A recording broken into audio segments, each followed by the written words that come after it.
morning, I'm Leslie, and a few weeks ago I talked about planting tomatoes to prepare them for trellising. So today I am trellising my tomatoes and wanted to show everybody how I go about that. It's a beautiful day in Happy Valley. It's about 70 and sunny out, and the birdies are out taking their dust bath this morning, so a great day to be out in the garden. So you can see here I have already placed several of my T-posts. I get 6-foot tall T-posts, and then I use a post driver to drive them into the ground. So there is one post for every 3 plants. So I have 21 tomato plants here. So what I need is 21 divided by 3 plants is 7 posts per 3 plants, and then 1 extra for the end. So I have 8 T-posts here for 21 plants. You'll see sometimes some people will use 1 post per plant and trellis that plant just there. I like this method because it's slightly fewer posts total for my garden, so not quite as big of an investment. So you just go along and drive in each of your posts. So this is the 3rd plant over. I just put it right here in the middle of them. So I'm now driving in the last post, so put the last post about 9 or 10 inches beyond the last plant and just drive it in. Like I said, I use the post driver, but you can use a sledgehammer too if that's what you have. But the post driver's a little bit easier to manage.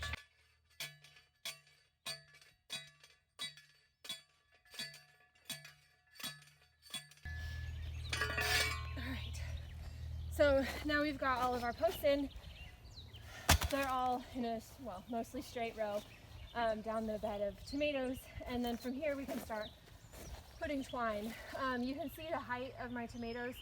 I probably should have started trellising a little bit sooner, but they'll be okay. They're mostly still upright. A few of them started to lean because we got some heavy rain a few days ago. So without that rain, they would stay decently upright, you know, on their own. But so now we're going to trellis since they are getting to that height. There's a couple kinds of string or twine that you can use. This is a jute twine, so it's an organic material that'll go in the compost at the end of the season and will break down. I try to use this because I, do my best to minimize plastics where I can. However, baling twine, which is a plastic twine, will do a little better throughout the season. So what'll happen with this jute, particularly these lowest lines of twine that I'm going to put out, they're what are going to get exposure to UV for the longest time, and they will start to break down as the season goes on. So I may have to do some patching and just fill in some lower twine as they possibly break down and actually break at some point. But I'm aware of it, so I just watch for it, and that's kind of how I manage so that I'm not using the plastic. So this is kind of a fun way to do this. I have a tool where it fits just in here without spinning on the handle, and that lets me keep tension on this as I go around. And now you're gonna have to move, birds. I'm able to keep some tension on the string as I go around my plants here and then come around the post. Hopefully you can see that okay. So I'm just gonna cinch it here around the post. So what I did was I kind of wove around each plant, and then what I'll do, just to show you here, I'm gonna come back around here rather than going the whole way down. Now when I would do the return twine, I go around the other side of each plant. So now it's got one layer hugging it in on each side of it. Excuse me, birdies. So there, can you see, like on this one here, how it's kind of caught between that little opening of the twine.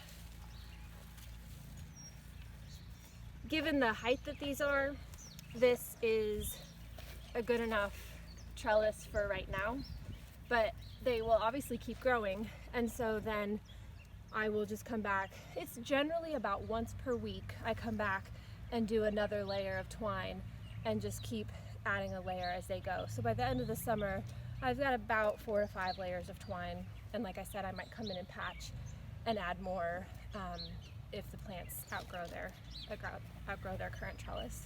Just a couple other quick comments on tomato trellising. If you need to just get them done really quickly and are in a hurry, you don't necessarily have to weave between every plant. This one here, just to show you, I just did it as one big circle up around all three. So that is another way that can help keep them, you know, centered and in, but it's not necessarily keeping each plant somewhat separate from the others. They kind of become a hedge of three altogether there, but it generally works fine. Hopefully you can see the end result here, where now the tomatoes are upright and all of their individual stems are up off the ground, versus some that we haven't trellised yet over here that I'll get to next, that they're still laying on the ground. So that's the end goal that we're going for, is getting leaves up off the ground where they can remain dry and hopefully disease free for more of the season. You don't have to put your roll of twine on a handle. You can just hold the twine and send it around the plants as you go, but the handle's kind of nice, especially for the lower levels, so that you're able to reach down and around the T-posts as you go along.